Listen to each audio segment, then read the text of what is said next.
సంపద సృష్టించుకోవడం అని అంటే ఆయన ఈ రకంగా బాదుడే బాదుడు కార్యక్రమాన్ని తీసుకోవడం అని మరొకసారి నిరూపణ అయింది. మొన్నే విద్యుత్ ఛార్జీలని బాధేసి దాన్ని కూడా సంపద సృష్టి అని చెప్పాడు. ఆయన సంపద సృష్టి అని చెప్పాడు. మళ్ళీ ఇప్పుడు రిజిస్ట్రేషన్ ఛార్జీలను కూడా బాధేసి ఇదిగో నేను చెప్పిన సంపద సృష్టి ఇదే అని చెప్పి చెప్తా ఉన్నారు. అంటే ఒక రకంగా చూసుకుంటే ఆయన తప్పేం లేదు. ఆయన సహజ శైలి అది. ఒక వస్తువుకి ఒక ప్రోడక్ట్కి ఎలా మార్కెటింగ్ చేస్తారో అలాగా తన తాను మార్కెటింగ్ చేసుకునే వ్యూహంలో భాగంగా సంపద సృష్టిస్తానని, ప్రజలకి కూడా అంతుబట్టని స్థాయిలో సంక్షేమ పథకాలు అమలు చేస్తానని పెద్ద ఎత్తున మార్కెటింగ్ చేసుకున్నారు. ఆ మార్కెటింగ్కి పడిపోయిన ప్రజలు మరొకసారి కషాయం నమ్మినట్టుగా నమ్మి ఇవాళ ఈ భారాలన్నీ మోసే పరిస్థితి వచ్చింది. ప్రధానంగా చూస్తే ఇప్పుడు రేపు నుంచి ఫిబ్రవరి 1 నుంచి ఈ రిజిస్ట్రేషన్ ఛార్జీలు పెంపుదల చూస్తే ఇంచుమించుగా 13,000 కోట్ల రూపాయలు టార్గెట్ పెట్టుకుని ప్రతి ఏటా 13,000 కోట్ల రూపాయలు రిజిస్ట్రేషన్ ఛార్జీలు వసూలు చేయాలని చెప్పి ఒక టార్గెట్ పెంచుకుని నడ్డి విరిచేసే కార్యక్రమాన్ని, ప్రత్యేకించి స్థిరాస్తి విలువల్ని అమాంతంగా పెంచి దాని ద్వారా ఆదాయాన్ని సేకరించే కార్యక్రమం చేస్తూ ఉన్నారు. కేవలం భూముల విలువలే కాదు, స్ట్రక్చర్ల విలువలు, చివరికి తాత్కాలికంగా నివాసం ఉండే షెడ్లు వంటి వాటికి కూడా భారీగా రిజిస్ట్రేషన్ ఛార్జీలని వడ్డించేశారు. అందులో పూరిళ్ళు, పెంకుటిళ్ళు ఏది కూడా మినహాయింపు లేదనే విషయాన్ని మనం ఇవాళ అర్థం చేసుకుంటే, వాళ్ళు ఇచ్చిన ఆదేశాలు చూస్తే అర్థమవుతుంది. ఇంచుమించుగా ఏడాదికి 10,000 కోట్ల రూపాయలు వైఎస్ఆర్ పార్టీ హయాంలో ప్రభుత్వంలో ఆదాయం వచ్చేది. అది ఈయన వచ్చిన తర్వాత రియల్ ఎస్టేట్ పడిపోయి ఈయన అడుగుపెట్టిన వేళ విశేషంలో మొత్తం సగానికి సగం పోయింది. ఇంచుమించు 6,000 కోట్లు వచ్చింది అంటున్నారు. సరే, రిజిస్ట్రేషన్ ఛార్జీలు పెంచడం సహజమే కదా, గతంలో ఎప్పుడు జరగలేదా అనుకుంటే, అప్పుడు జరిగిన దానికి ఇప్పుడు జరిగిన దానికి తేడా ఏంటంటే, ఇప్పుడు వాళ్ళకి కావలసినట్టుగా వాళ్ళ స్థిరాస్తి వ్యాపారులకు కావలసినట్టుగా రిజిస్ట్రేషన్ ఛార్జీలు పెంచారు. ఉదాహరణకి రాష్ట్రం అంతా పెంచితే ఒక అమరావతిలో ఎందుకు పెంచలేదో చంద్రబాబు నాయుడు గారు సమాధానం చెప్పాలి. రాష్ట్రం అంతా పెంచిన రిజిస్ట్రేషన్ ఛార్జీలు అమరావతిలో ఎందుకు పెరగలేదు అంటే, అమరావతి ఎవరు రియల్ ఎస్టేట్ కంపెనీ?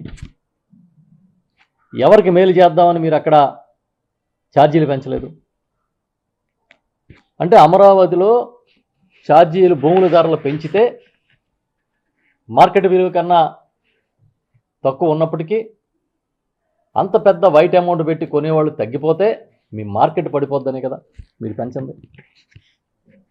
అప్పుడు రాష్ట్ర ప్రయోజనం లేదా దాంట్లో? వాళ్ళు ఏం చేశారంటే, చాలా చిత్రంగా లేయర్లు అంట, గ్రిడ్స్ అంట.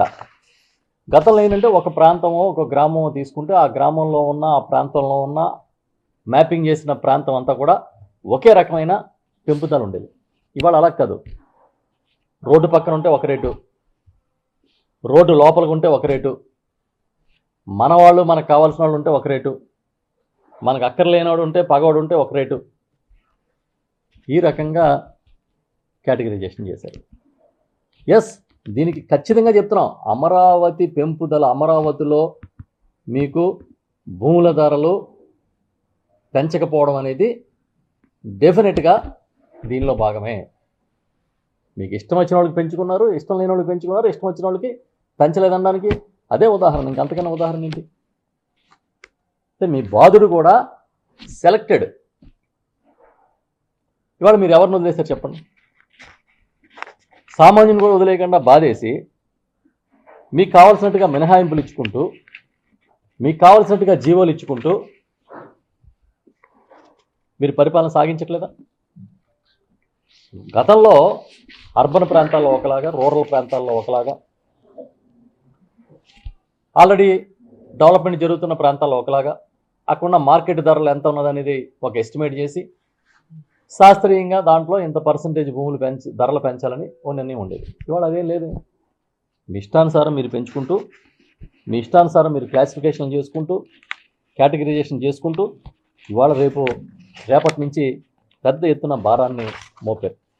చివరికి కార్పొరేషన్లు, మున్సిపాలిటీల్లో అపార్ట్మెంట్లు, ప్లాట్లు, భవనాలకు సంబంధించి కూడా ధరలు విపరీతంగా పెంచేశారు. అంటే ఇవాళ ఒక ప్లాట్ కొనుక్కుని ఒక సామాన్యుడు, మధ్యతరగతి, దిగువ మధ్యతరగతి వ్యక్తి ఒక అపార్ట్మెంట్ కొనుక్కుంటే దానికి సంబంధించి లక్షల రూపాయలు అదనంగా రిజిస్ట్రేషన్ ఛార్జీలు కట్టే పరిస్థితి వచ్చిందనేది నిజం. ఇది మీకు సపోర్ట్ చేసే మీడియా ఉంది కాబట్టి ఇది అద్భుతం, అమోఘం, ఇలా పెంచడం అనేది ప్రజా శ్రేయస్కరం. ఇంకా రంగురంగుల సినిమా చూపించగలుగుతారు. మేమేం చెప్తున్నామంటే అసలు మీరు గత 8 నెలలుగా పరిపాలన చేస్తున్న తీరు చూస్తే the most failure tenure of Chandrababu Naidu. 4 దఫాలు ఆయన ముఖ్యమంత్రిగా పనిచేశాడు. ఇప్పుడు ఫెయిల్ అయినంతగా గతంలో ఎప్పుడు ఫెయిల్ అవ్వాలి. మేబీ దానికి కారణాలు ఏంటనేది ఆయనకే తెలియాలి. ఈరోజు మొన్న ఎప్పుడో నేను చూసా, ఆయన నీతి ఆయోగ్కి సంబంధించిన రిపోర్టు మీద ఒక లెక్చర్ ఇస్తూ దాని మీద చెప్పాడు, రాష్ట్రం అంతా దివాళా తీసేసిన పరిస్థితి ఉంది, ఇప్పటికిప్పుడు పథకాలు ఇవ్వలేం, దీనికి చాలా చేయాల్సి ఉంది నేను అని 7వ తేదీన, ఈ నెల 7వ తేదీన చెప్పాడు. ఆయన ఏం చెప్పాడు? అభివృద్ధి చేస్తే సంపద సృష్టిస్తాం, సంపద సృష్టిస్తే ఆదాయం పెరుగుతుంది, ఆదాయం పెరిగితే సంక్షేమం పెరుగుతుంది, సంక్షేమానికి డబ్బులు వస్తాయి, ఇలాగేదో మోర్ మనీ, మోర్ క్యాపిటల్, రకరకాలుగా ఏదో చెప్పుకొచ్చాడు. మేము అడుగుతున్నాం, మీరు ఇచ్చిన ఒక నినాదం మీకు గుర్తుందా? పూర్ టు రిచ్ అని ఒక నినాదం ఇచ్చారు, గుర్తుందా? ఎలా ఇచ్చారు నినాదం? మీరు సంపద సృష్టిస్తాను, ప్రతి ఒక్కడిని కుబేరుని చేస్తాననే కదా ఇచ్చిన నినాదం అది. ఇవాళ ఏమైంది? సూపర్ 6 ఏమైంది? మీరు ఇచ్చిన హామీలు ఏమైనాయి? ఎప్పటి మాదిరిగానే గాలి కొట్టుపోయిన గాలి మాటల్లాగా నిలిచిపోయింది. ఎవడైనా అడిగితే కేసులు పెట్టే పరిస్థితికి వచ్చారు. పాపం కొంతమంది యూట్యూబర్ల మీద కూడా ఇవాళ కేసులు పెట్టే పరిస్థితి వచ్చింది. ఎన్నికల ముందు ఈయన ఎన్నికల ప్రచారంలో చెప్తూ ఉండేవారు చంద్రబాబు నాయుడు గారు, మూలనున్న ముసలమ్మ కూడా బటన్ నొక్కుతుంది, అదే పెద్ద గొప్ప బ్రహ్మ విద్య అని. నిజమే కాబోలనుకుని జనం కూడా ముసలమ్మ నొక్కితే ముసలోడైనా నొక్కుతాడని చెప్పి వేశారు. ఏమైంది? బటన్ ఎందుకు నొక్కలేకపోతున్నారు? ముసలమ్మ నొక్కుతుందనే బటన్ను మీ ప్రభుత్వం ఎందుకు నొక్కలేకపోతుంది?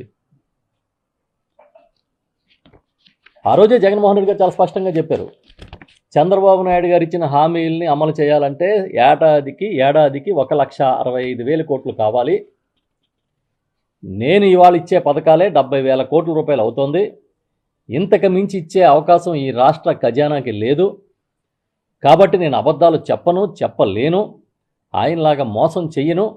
ఆయన ఎన్నికల ముందు డెలిబరేట్గా, నిర్ద్వందంగా మోసం చేస్తూ ఉన్నారని జగన్మోహన్ రెడ్డి గారు చెబితే ప్రజలు అర్థం చేసుకోలే. నిజాన్ని అర్థం చేసుకోవడం కష్టం, అబద్ధం అందంగా కనిపిస్తుంది. ఇవాళ ఎన్నికల ముందు ఏం చేశారు? ఎన్ని అబద్ధాలంటే రోజు వండి వార్చడమే. ఒక నడిచొస్తున్న అబద్ధంలాగా తెల్లారి లేస్తే అబద్ధాలు వండి వార్చి జనంలో పంపించి ఇవాళ అధికారంలోకి వచ్చారు. కానీ ఎన్నాళ్ళు మీరు అబద్ధం బతుకుతారు? ఏదో ఒకరోజు బయటకు వస్తుంది కదా. మొన్నే అమిత్ షా గారు వచ్చి ఈ రాష్ట్రానికి మేము వచ్చిన తర్వాత 3 లక్షల కోట్ల రూపాయల సాయం చేశామని చెప్పారు. సంతోషం. చంద్రబాబు నాయుడు గారు వచ్చి 1,19,000 కోట్లు ఎంతో అప్పు చేశామని చెప్తున్నారు, ఇంకా సంతోషం. అంతా కలిపి 4,19,000 కోట్లు అయింది. అంటే ఇంచుమించుగా 8 నెలల కాలంలో 4 లక్షల కోట్లు అంటే నెలకి 50,000 కోట్ల రూపాయలు ఏమైపోయినాయి? జగన్మోహన్ రెడ్డి గారు ఉండగా సంక్షేమం అని చెప్పి ప్రతి ఒక్క అర్హత ఉన్న అకౌంట్లో డబ్బులు వేశారు. మీరు ఎవడ అకౌంట్లో వేశారు? మేము సూటిగా అడుగుతున్నాం. పారదర్శకంగా ఇదిగో కేంద్రం ఇచ్చిన సాయం ఎంత, నిజంగా అమిత్ షా గారు 3 లక్షల కోట్లు సాయం చేశామన్నారు, దాని లెక్కలు చెప్పండి. మీరు తెచ్చిన 1,19,000 కోట్ల రూపాయల అప్పు లెక్కలు చెప్పండి. ఎవరి అకౌంట్లో వేసారో చెప్పండి. దీన్ని బట్టి మేము ఏమర్థమవుతుంది? ఆర్థిక అరాచకత్వం ఈ రాష్ట్రంలో నడుస్తుందని. ఇటు అభివృద్ధి లేదు, అటు సంక్షేమం లేదు, చేసిందేమీ లేదు, ప్రగల్భాలు తప్ప ఇంకేమీ కనిపించట్లే. ఎంత నిస్సిగ్గుగా అబద్ధాలు ఆడుతున్నారంటే, నిన్న ఎక్కడో చూశారు లోకేష్ గారు వాట్సాప్ గవర్నెన్స్ అని చెప్తున్నారు. వాట్సాప్ గవర్నెన్స్ అంటే అది కూడా కాపీ పేస్ట్.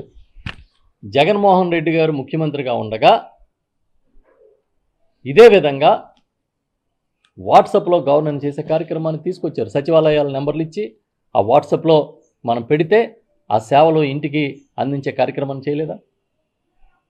అంతెందుకు, విస్తృతమైన వాలంటీర్ నెట్వర్క్ ద్వారా ఎంత బ్రహ్మాండంగా 1 కోటి సర్టిఫికెట్లు, 15 రోజుల కాలంలో 1 కోటి సర్టిఫికెట్లు ఇంటింటికి పట్టుకెళ్ళి అందించిన ఘనత ఎవరిది? మీరు అవన్నీ కాపీ కొట్టి ఇప్పుడేదో వాట్సాప్ గవర్నెన్స్ అంటే ఒక గొప్ప గవర్నెన్స్ లాగా, అది మీకు వచ్చిన ఐడియా లాగా చెప్తా ఉన్నారు. అన్నీ ఏంటంటే ప్రచారం చేసుకోవడంలో మీకున్న కెపాసిటీని చూపిస్తుంది ఇదంతా. అసలు చిత్రం ఏంటంటే, జగన్మోహన్ రెడ్డి గారి సర్కార్ది సింప్లిసిటీ అయితే చంద్రబాబు సర్కారు పబ్లిసిటీ. సేమ్, పెద్ద వర్డ్ తేడా ఏం లేదు. అసలు మేము ఎన్ని పథకాలు అమలు చేసామో లెక్క చెప్పమంటే అందులో పనిచేసిన ఎమ్మెల్యేలు మంత్రులే లెక్క చెప్పలేనన్ని పథకాలని జగన్మోహన్ రెడ్డి గారు అమలు చేశారు. సరిగ్గా ఒక చిన్న పేపర్ ఇచ్చి వైఎస్ఆర్ సర్కార్ అమలు చేసిన పథకాలు, వేస్తున్న డబ్బులు, నొక్కుతున్న బటన్ల సంఖ్య రాయమంటే రాయలేని పరిస్థితిలో నిరంతరం ఒక క్యాలెండర్ పెట్టుకుని డబ్బులు వేస్తే, ఇవాళ వరకు మీరు కనీసం రైతుల కోసం ఆ రైతు భరోసా పెట్టుబడి సాయాన్ని కూడా ఇవ్వలేని పరిస్థితి. ఉచిత పంటల బీమా పథకం ఎత్తేసారు. మీరు ఇస్తానన్న ఏ పథకం సూపర్ 6 లేదు, సూపర్ 7 లేదు, ఏ పథకం అమలు చేయట్లేదు. కానీ ఏం చెప్తారు? అద్భుతంగా అమోఘంగా ఈ రాష్ట్రం నడిచిపోతుందని బాకాలు ఊదుతున్నారు. 2022లో చంద్రబాబు నాయుడు గారు కానీ, పవన్ కళ్యాణ్ గారు కానీ ఈ రాష్ట్రంలో ఎంత పెద్ద ఎత్తున ప్రచారం చేశారు, ఈ రాష్ట్రం శ్రీలంక అయిపోతుందని, దివాళా తీస్తుందని. అయినా సరే మేము ఇచ్చిన హామీలు అమలు కాకపోతే కాలర్ పట్టుకుని నిలదీయండి లోకేష్ గారు స్టేట్మెంట్లు ఇచ్చాడు. మరి వాళ్ళ ఏం చేయాలి ప్రజలందరూ? ఈ ప్రజలందరూ ఏం చేస్తే మీరు దిగి వస్తారు? ఏం చేస్తే మీరు ఇచ్చిన హామీల్ని అమలు చేయడానికి సిద్ధమవుతారో చెప్పమని చెప్పి నేను అడుగుతున్నా. అంతెందుకు, జగన్మోహన్ రెడ్డి గారికి కొన్ని ప్రయారిటీస్ చాలా క్లియర్గా ఉన్నాయి ఆయన గవర్నెన్స్లో, ఆయన పరిపాలనలో. ఆయన సంక్షేమానికి నా first priority, education, health, agriculture నా ప్రయారిటీ అని చెప్పి ఆయన చేశారు కదా. చంద్రబాబు నాయుడు గారిని నేను సూటిగా అడుగుతున్నా, ఈ సర్కార్ని మీ ప్రయారిటీ ఏంటి? ఏది మీ ప్రయారిటీ చెప్పండి. ఏ ప్రయారిటీలో మీరు పనిచేస్తున్నారు, ఏ సెక్టార్ మీ ప్రయారిటీ సెక్టారో చెప్పాలని నేను కోరుతున్నా. ఎందుకంటే ప్రజలు అయోమయంలో ఉన్నారు. 8 నెలలు అయిపోయినా ఇంకా హనీమూన్లో ఉంటామంటే కుదరదు, వాస్తవాలకు రావాలి.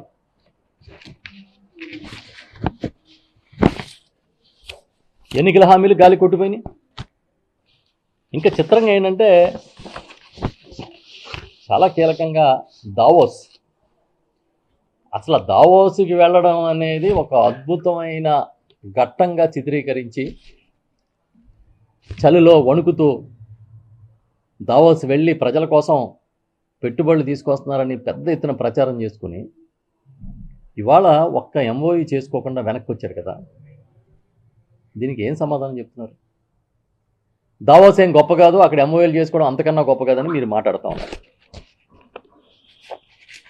జగన్ గారు ఆర్థిక విధ్వంసం సృష్టించారు అన్నట్టుగా ఈ రాష్ట్రం అప్పుల పాలైపోయిందని ప్రచారం చేశారు. పరిశ్రమలు పెట్టుబడులు కావాలంటే జగన్ మళ్ళీ అధికారంలోకి రారని రాసిమ్మంటున్నారు పారిశ్రామికవేత్తలని లోకేష్ మాట్లాడాడు. శ్రీలంక అయిపోయింది రాష్ట్రం అని ప్రచారం చేశారు. జీతాలు కూడా ఇవ్వలేకపోతున్నామని ప్రచారం చేశారు. ఇన్ని ప్రచారాలతో పాటు ఆల్రెడీ ఇండస్ట్రీస్ పెడతానని వచ్చిన కొంతమంది ఇండస్ట్రియలిస్టులని తరిమేశారు. డైరెక్టర్ ఇండైరెక్ట్గా కేసులు పెట్టారు. ఇవన్నీ చేసి మళ్ళీ మీరు వచ్చి మా దగ్గర పెట్టుబడులు పెట్టమంటే ఎవడు ఎంఓయూ చేసుకుంటాడు?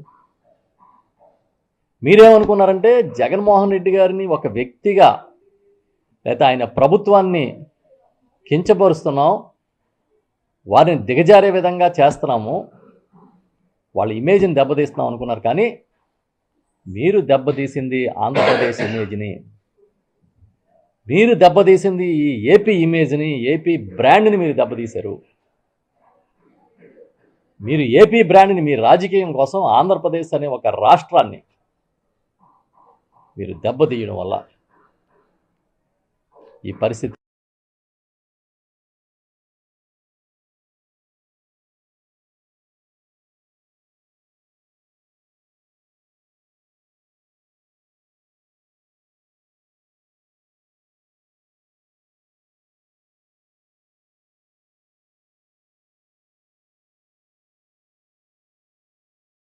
అని మీరు దెబ్బతీసింది ఆంధ్రప్రదేశ్ ఇమేజ్ని, మీరు దెబ్బతీసింది ఈ ఏపీ ఇమేజ్ని, ఏపీ బ్రాండ్ని మీరు దెబ్బతీశారు. మీరు ఏపీ బ్రాండ్ని మీ రాజకీయం కోసం ఆంధ్రప్రదేశ్ అనే ఒక రాష్ట్రాన్ని మీరు దెబ్బతీయడం వల్ల ఈ పరిస్థితి.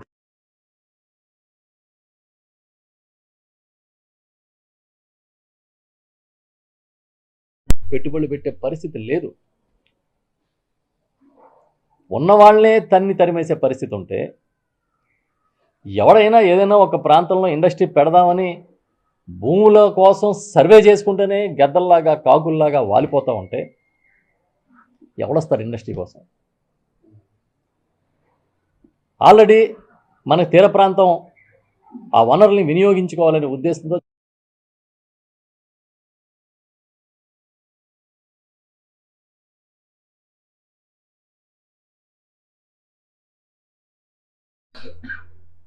అలాంటివి ఏదో చేజెక్కించుకోవచ్చులే అనుకునే పరిస్థితులు ఉన్నప్పుడు కొత్త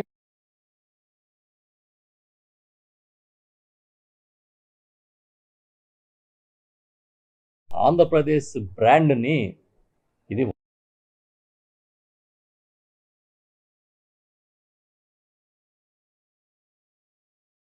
నేను చూసే ఒక వీడియో, లోకేష్ గారు పారిశ్రామికవేత్తలతోనో ఔత్సాహికులతోనో మాట్లాడుతూ ఉంటే ఎవరో ఒక ఆయన లేచి అడుగుతాడు.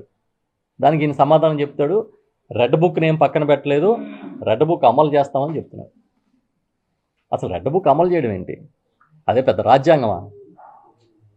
మీరు దావోస్ వెళ్ళి కూడా వేధింపులు చేస్తాము మేము పుస్తకంలో రాసుకున్న ప్రకారం అని దావోస్ వెళ్ళి ప్రచారం చేస్తుంటే మీకు పెట్టుబడి పెట్టడానికి ఎవడొస్తాడు?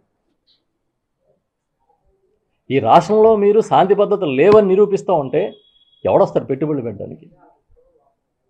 ఐఏఎస్ఎల్ని ఐపీఎస్ఎల్ని వేధించుకు తినేస్తూ ఉంటే కేసులు పెట్టి కోర్టుల చుట్టూ తిప్పుతూ ఉంటే ఏ అధికారి ముందుకొచ్చి సక్రమంగా పనిచేయగలుగుతాడు, ఏ విధంగా వ్యవస్థలు నడుస్తాయని ఆ పారిశ్రామికవేత్తలు అనుకోరా? చాలా చిత్రం.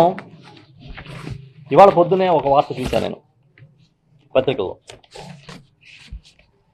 కాకినాడ పోర్టులో బియ్యం మాఫియా జరుగుతుంది, దానికి సంబంధించి మేము చెప్పిన పేర్లు, మేము ఇచ్చిన వ్యక్తుల పేర్ల మీద కేసులు పెట్టండి అని చెప్పి ఆ స్పెషల్ ఇన్వెస్టిగేషన్ అధికారిని, ఒక ఐపీఎస్ అధికారిని ఒత్తిడి చేస్తూ ఉంటే ఆయన అవసరమైతే రిజైన్ చేసి వెళ్ళిపోతాను కానీ తప్పుడు కేసులు పెట్టను, నేను నా క్యారెక్టర్ కాదు అదని చెబితే ఇదేదో మొత్తం కొమ్మ ములుగుతుందేమో అని చెప్పి ఆయనతో సెలవు పెట్టించారు. తప్పుడు కేసులు పెట్టడానికి, కాకినాడ బియ్యం మాఫియా జరిగిపోయిందని నిరూపించడానికి తంటాలు పడతా ఉన్నారు. దానికి అధికారులు ఎవరో కూడా సహకరించే పరిస్థితి లేదు. సాక్షాత్తు సీనియర్ ఐపీఎస్ అధికారులే ఈ రాష్ట్రంలో పనిచేయడానికి వెనకడుగు వేస్తూ ఉన్నారు. వీళ్ళ గొంతెమ్మ కోరికల్ని, వీళ్ళ కక్ష సాధింపుని మేము భరించలేము, దాంట్లో మేము పాత్రధారులు కాలేము అనుకుంటున్నారని ఒక వార్త చదివాను ఇవాళ పొద్దున్నే పేపర్లో. అఫ్కోర్స్ ఆ వార్త ఘనత చెందిన పత్రికలో రావు, ఎందుకంటే ఎంతసేపు చంద్రబాబు నాయుడు గారిని ప్రొటెక్ట్ చేయడమే తప్ప వేరే ఎజెండా ఉండదు. కాబట్టి నాకు ఎంత కలవరపరిచిందంటే, అంటే ఐఏఎస్లు ఐపీఎస్లే ఉద్యోగాలు వదిలేయడానికి సిద్ధపడే పరిస్థితికి మీరు ఒత్తిడి చేస్తున్నారంటే ఇంకా కింది స్థాయి అధికారులు, క్షేత్రస్థాయిలో అధికారులు ఏం నిలబడగలుగుతారు? క్షేత్రస్థాయిలో కలెక్టర్ల దగ్గర నుంచి, ఎస్పీల దగ్గర నుంచి, గ్రామాల్లో పనిచేసే సెక్రటరీలు, వీఆర్ఓల దాకా కూడా ఒత్తిడికి గురైపోతూ ఉంటాయి. ఈ రాష్ట్రంలో పరిపాలనా వ్యవస్థ ఏ విధంగా నడుస్తుందో కళ్ళ కట్టినట్టు కనిపించట్లేదా అని అడుగుతున్నాను. చెప్పింది చేస్తే చేయండి, లేకపోతే పొండని చెప్పి పచ్చి బూతులు అధికారులను తిడుతున్నారని చెప్పి పత్రికల వార్తలు వస్తుంటే, వీడియో క్లిప్పింగ్స్ చూస్తూ ఉంటే ఈ రాష్ట్రంలో ఒకే ఒక రాజ్యాంగం అమలవుతుంది, అది లోకేష్ గారు రచించిన రెడ్ బుక్ రాజ్యాంగం అనే విషయం అర్థమైపోతుంది. మేమందరం అంబేద్కర్ గారు రచించిన రాజ్యాంగం లోబడి బతుకుతున్నాం అనుకుంటున్నాం, కానీ మీరేదో లోకేష్ గారు రాజ్యాంగం, రెడ్ బుక్కే రాజ్యాంగం అని మమ్మల్ని అందరినీ నడిపించాలని ప్రయత్నం చేస్తున్నారని ప్రతిరోజు అర్థమయ్యేటట్టుగానే పనిచేస్తున్నారు మీరు. ఎంత దుర్మార్గంగా అంటే, సామాన్యులు కాదు, పేదలు, నిరుపేదలు, సామాన్యులు ఏ ఒక్కడిని ఎవడి స్థాయిలోనూ వదలట్లే. స్థలం కనబడితే లాక్కోవాలి, ఇసుక కనబడితే తవ్వుకోవాలి.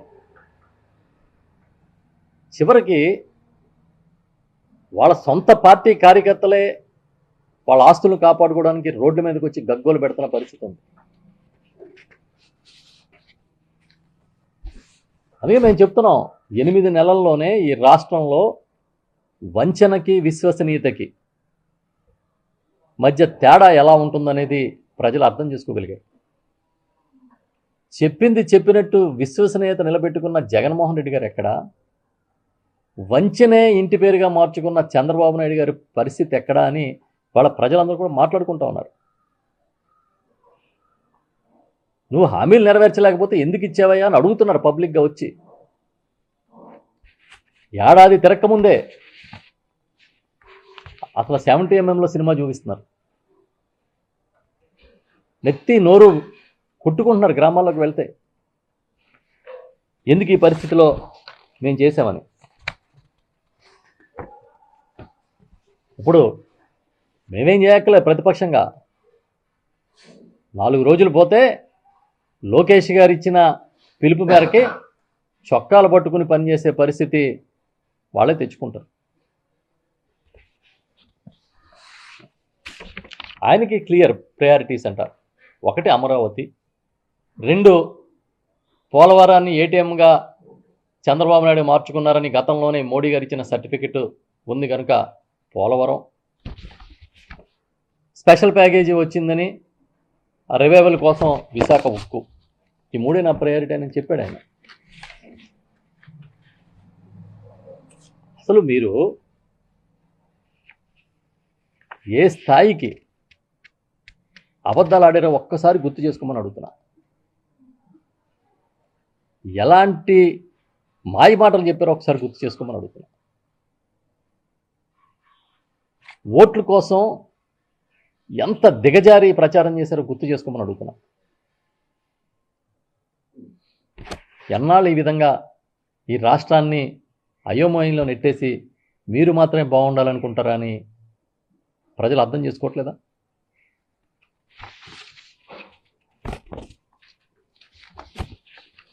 మూలన పడ్డ ముసలమ్మను తీసుకురండి, ఎక్కడన్నా ఉంటే బటన్ నొక్కుతుంది. మీరు చెప్పారు కదా మూలన పడ్డ ముసలమ్మ కూడా బటన్ నొక్కుతుందని. వెతకండి, ఎవరన్నా మూలన పడ్డ వాళ్ళు ఉన్నారేమో.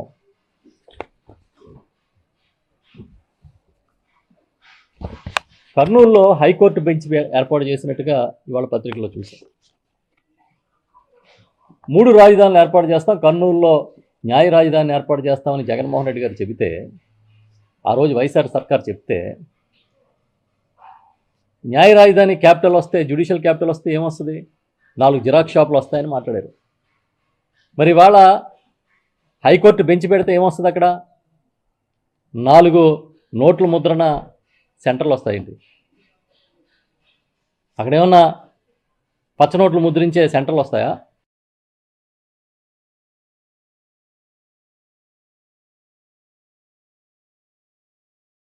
రాజధానిగా ఉంది కనుక అక్కడ ఆ ప్రాంత ప్రజల మనోభావాలను గౌరవిస్తూ న్యాయ రాజధానిని ఏర్పాటు చేస్తానంటే ఎద్దేవా చేశారు. ఇవాళ అదే చేత్తో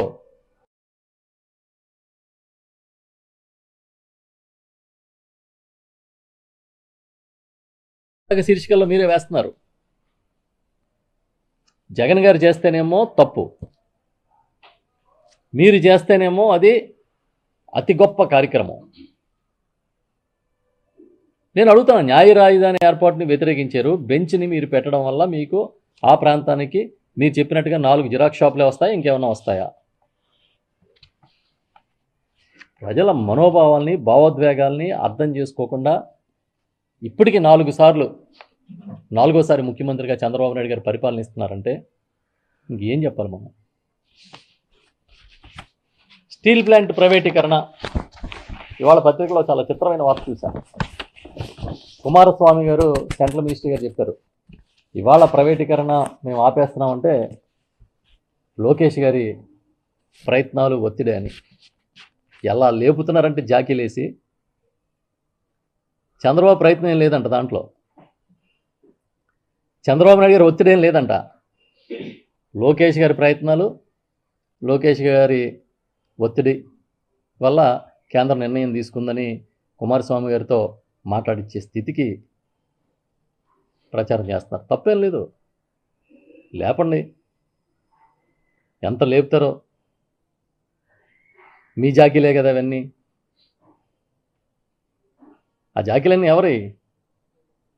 మీ సొంత జాకీలే కదా లేపుతున్న జాకీలన్నీ. పోలవరం ఎత్తు తగ్గించేశారు మహాప్రభు, దీని కథ ఏంటి తేల్చమంటే మాట్లాడరు. అది నిజమో అబద్ధమో చెప్పరు. ఏది మాట్లాడినా ఆవు కాంపోజిషన్ లాగా జగన్ గారే కారణం, జగనే కారణం. ఆవు కాంపోజిషనే. ఇవాళ జరిగే వాటికి కూడా జగన్ గారే కారణం. అన్నీ ఆయన అకౌంట్లో వేయాలని. ఎంతకాలం ఇలా గడుపుతారు? ఎంతకాలం ఈ విధంగా మిమ్మల్ని మీరు మోసం చేసుకుంటారు? మీ కోర్ యాక్టివిటీ ఏంటో మీరు చెప్పండి, మీ ప్రాధాన్యాలు ఏంటో చెప్పండి నాకు. మొట్టమొదటి రోజునే ప్రకటించి మరీ అమలు చేశారు కదా ముఖ్యమంత్రిగా, ఆనాటి ముఖ్యమంత్రిగా జగన్మోహన్ రెడ్డి గారు. ప్రచారంలో మాత్రం నేను మళ్ళీ చెప్తా, ఎలాంటి డయాస్ మీద చెప్తాం, ప్రచారంలో చంద్రబాబు నాయుడు గారిని, తెలుగుదేశం పార్టీని కొట్టే మగాడే లేడు ఎవడు.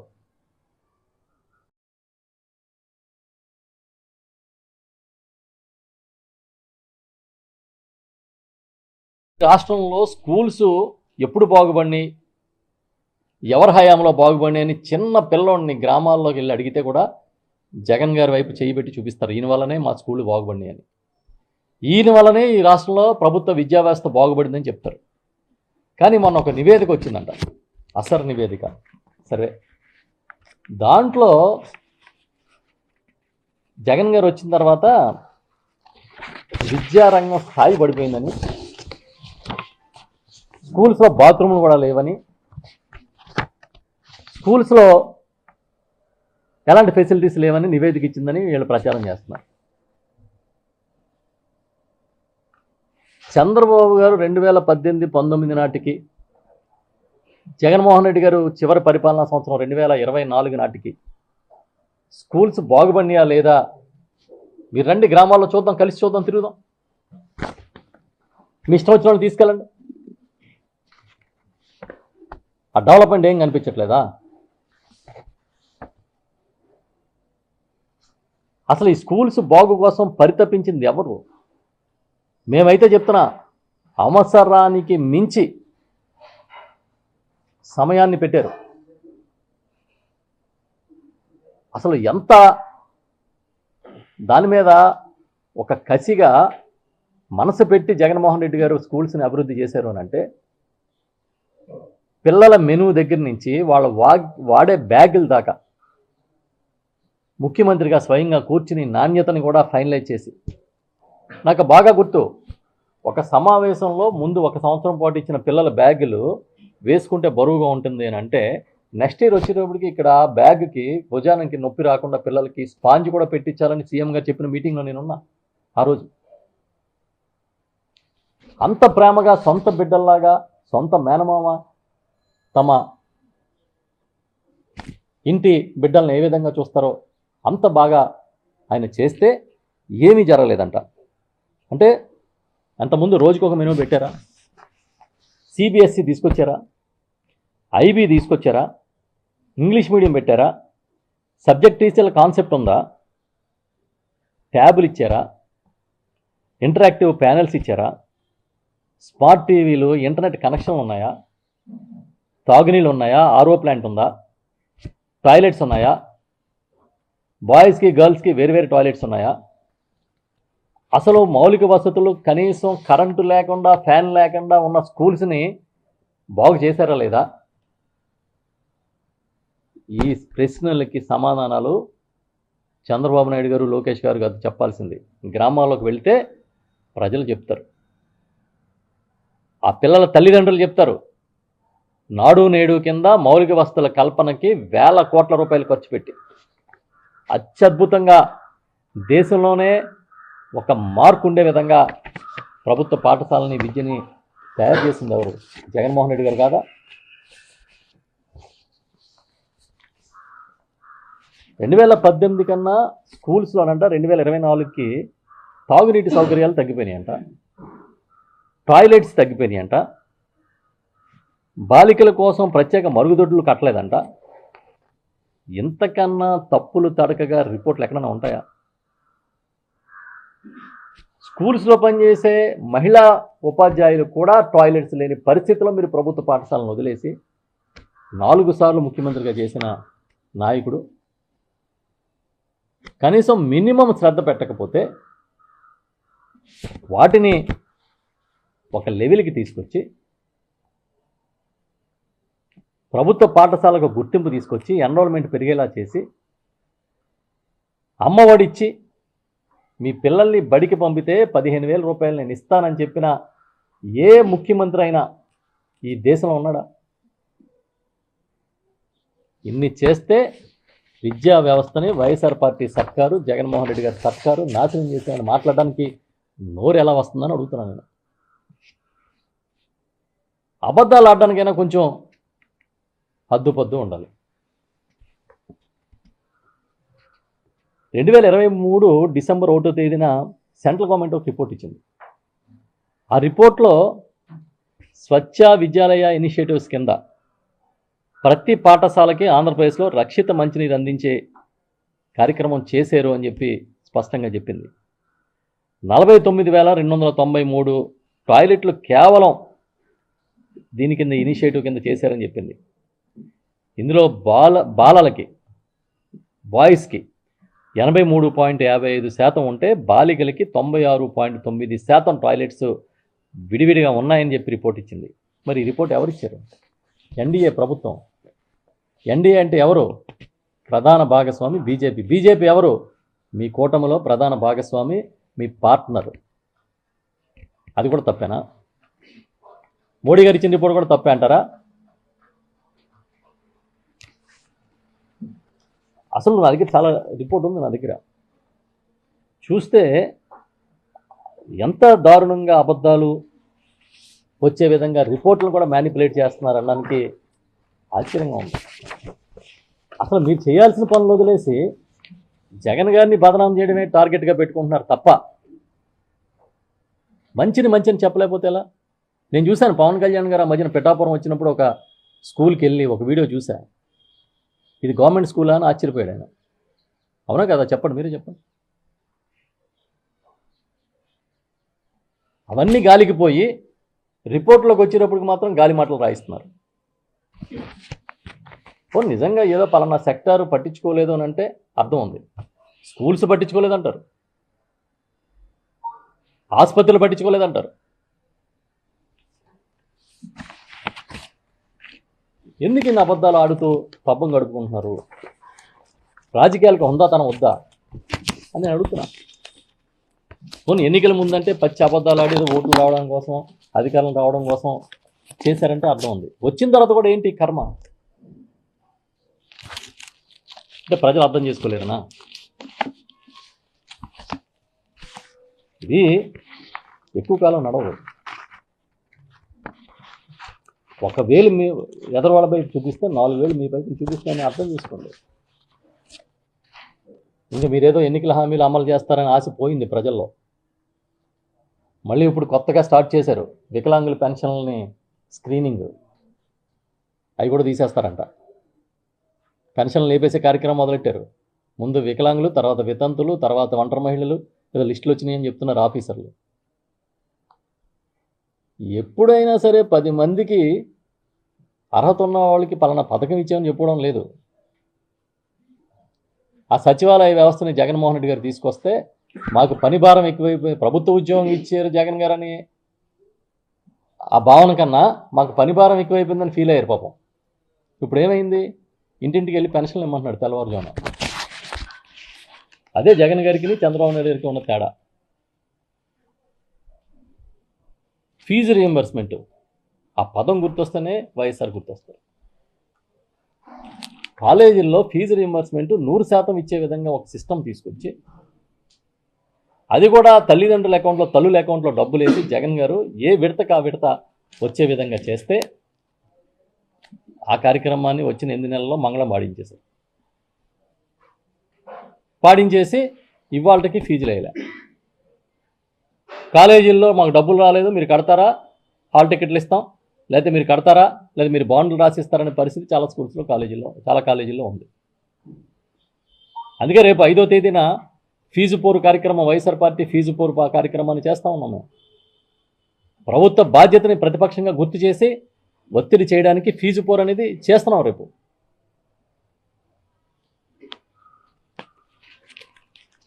వాస్తవాలకు రండి. 8 నెలల్లో పోనీ ఏం చేశారయ్యా? అమరావతి కంటే తుప్పలు కొట్టామని వాళ్ళ పేపర్లో ఫోటో తీసి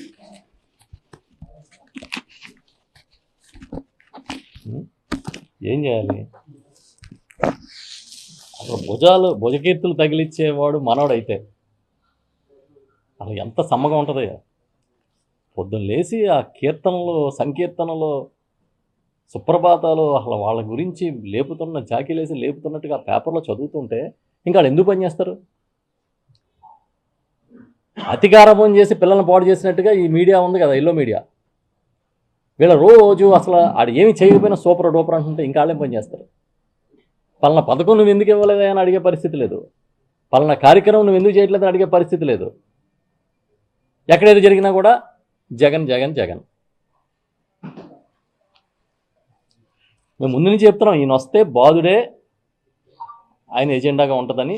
వేసాడు. రేపు నుంచి రిజిస్ట్రేషన్ బాధుడు, పోయిన నెల నుంచి విద్యుత్ ఛార్జీలు బాధుడు, ఏ బాధుడైనా సరే వీర బాధుడే చంద్రబాబు నాయుడు గారికి. రేపు నుంచి అదే అలవాటు, అదే పని చేస్తాడు. బాబు గ్యారంటీ, బాబు షూరిటీ, భవిష్యత్తు గ్యారంటీ అని నినాదం ఇచ్చాడు ఆయన. ఇప్పుడు బాబు షూరిటీ, బాధుడు గ్యారంటీ.